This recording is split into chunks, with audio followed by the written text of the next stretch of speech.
We're doing Genesis chapter 38, Judah and Tamar. At the time, Judah left his brothers and went down to stay with the man Adullam named Hurrah. Then Judah met the daughter of the Canaanite man named Shua. He married her and made love to her. She became pregnant and gave birth to a son, who was named Ir. She conceived again and gave birth to a son named Onan. She gave birth to still another son and named him Shelah. It was the Kizib that she gave birth to him. It was at Kizib that she gave birth to him. Judah got a wife for Ir, his firstborn, and her name was Tamar. But Ir, Judah's firstborn, was wicked in the Lord's sight, so the Lord put him to death. When Judah said to Onan, "Sleep with your brother's wife, and fulfill your duty as her brother-in-law, as a brother-in-law, to raise up offspring to your brother." But Onan knew that the child would not be his. So whenever he slept with his brother's wife, he spilled his semen on the ground and kept from providing offspring for his brother. What he did was wicked in the Lord's sight, so the Lord put him to death also. Judah said to his daughter-in-law Tamar, "Live as a widow in your father's household until my son Shelah grows up." For he thought, he may die too, just like his brothers. So Tamar went to live with in his father's household. After a long time, Judah's wife, the daughter of Shua, died. When Judah had recovered from his grief, he went out to Timnah, the men who were shearing his sheep, and his friend Hira, the Adullamite, went with him.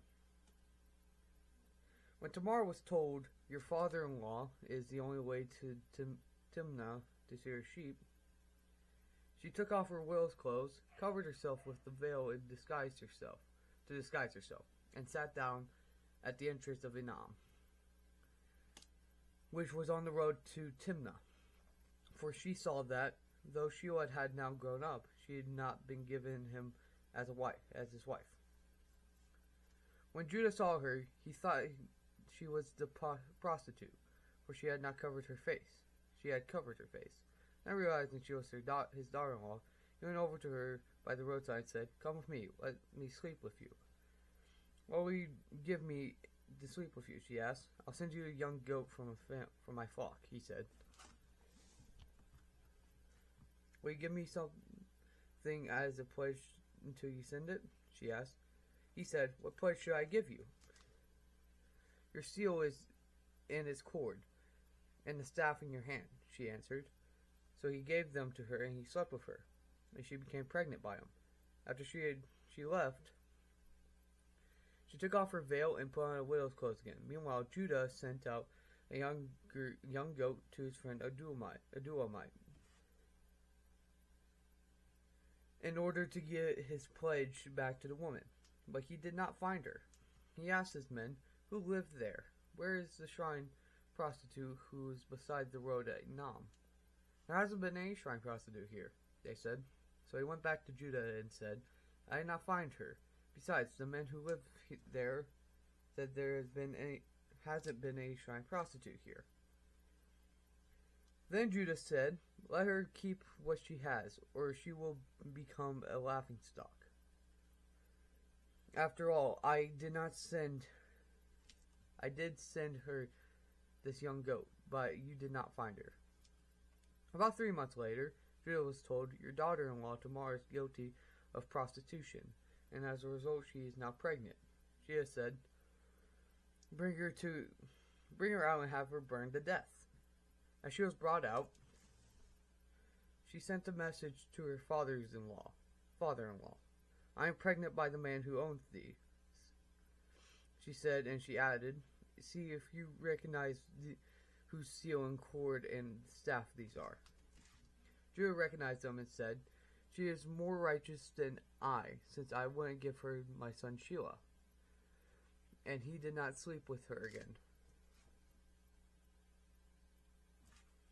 When the time came for her to give birth, there was twin boys in her womb. As she was giving birth, one of them put out his hand. So the midwife took scarlet thread and tied it on his wrist and said, "This one came out first." But when he drew back his hand, his brother came out and she said, So this is how you have broken out. And he was named Piers. Then his brother, who had scarlet thread on his wrist, came out and said he was named Zerah. Alright, if you like that, cool. Hope you guys have a great day, and I'll see you guys later. Bye-bye.